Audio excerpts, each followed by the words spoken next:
ভাবুন তো, সকালবেলা কাজে বেরিয়েছেন, চারদিকে হর্নের শব্দ, যানজটের ক্লান্তি, হাঁপিয়ে উঠছে সবাই। ঠিক তখনই যদি শহরের রাস্তাগুলো হয়ে যায় ফাঁকা, চলাচল হয় স্বস্তিদায়ক, কেমন লাগবে? নেত্রকোনা পৌর শহরের মানুষ এখন ঠিক এমনই এক পরিবর্তনের সাক্ষী।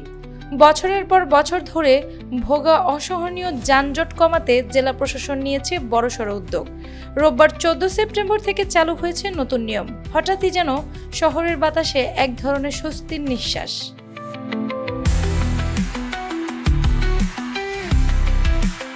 এই নিয়মে লাইসেন্সবিহীন ব্যাটারি চালিত অটোরিকশা, রিকশা ও সিএনজি চালিত ইজি বাইক পুরোপুরি নিষিদ্ধ করা হয়েছে। যেসব যানবাহনের লাইসেন্স আছে সেগুলোকে আবার লাল ও হলুদ রঙে আলাদা করে চিহ্নিত করা হচ্ছে। রাস্তায় তাকালেই এখন চোখে পড়ে শৃঙ্খলার রঙিন দৃশ্য। শুধু তাই নয়, সকাল 8টা থেকে রাত 8টা পর্যন্ত শহরের ট্রাক, লরি ও কাভার ভ্যান ঢোকার উপর কড়া নিষেধাজ্ঞা জারি হয়েছে। তবে নষ্ট হয়ে যাওয়ার মতো পণ্যবাহী গাড়ি ও জরুরি প্রয়োজনে ব্যবহৃত যানবাহন এই নিয়মের বাইরে। ফলে সকালে বাজার করতে যাওয়া থেকে শুরু করে রাতে বাসায় ফেরা পর্যন্ত শহরের মানুষ পাচ্ছে স্বস্তির অনুভূতি।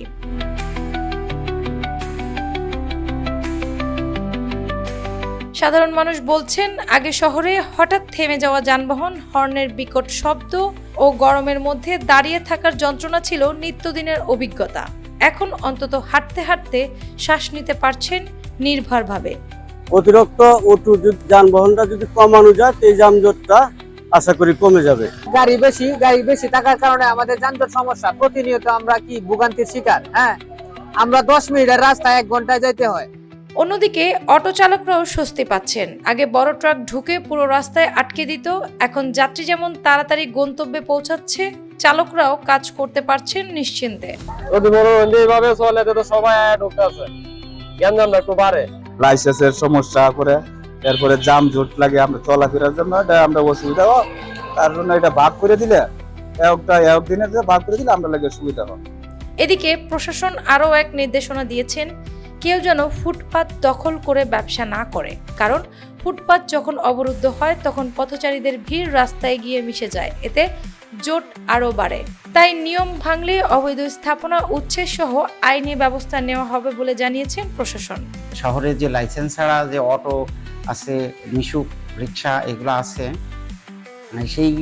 সেইগুলা যাতে শহরের ভিতর প্রবেশ করতে না পারে। যেমন আমাদের অটো 2450টা আছে, সেটা আমাদের 2টা কালার করা আছে, লাল এবং হলুদ, মানে আমাদের যে প্লেটটা দেওয়া আছে, তো লাল আর হলুদ একদিন অর্ধেক করে চলে অল্টারনেটিভ ভাবে।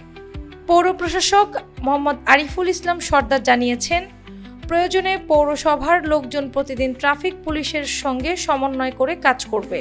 তার মতে, মানুষের চলাচলে যাতে কোনো বাধা না থাকে সেদিকেই নজর দেওয়া হচ্ছে। অন্যদিকে জেলা প্রশাসক মোহাম্মদ আবদুল্লাহ আল মাহমুদ জামান মনে করেন, শহরের যানজটের অন্যতম কারণ ছিল বাইরের অটোমিশুকের প্রবেশ। সেটি নিয়ন্ত্রণ করতে পারলেই দীর্ঘমেয়াদে সুফল আসবে।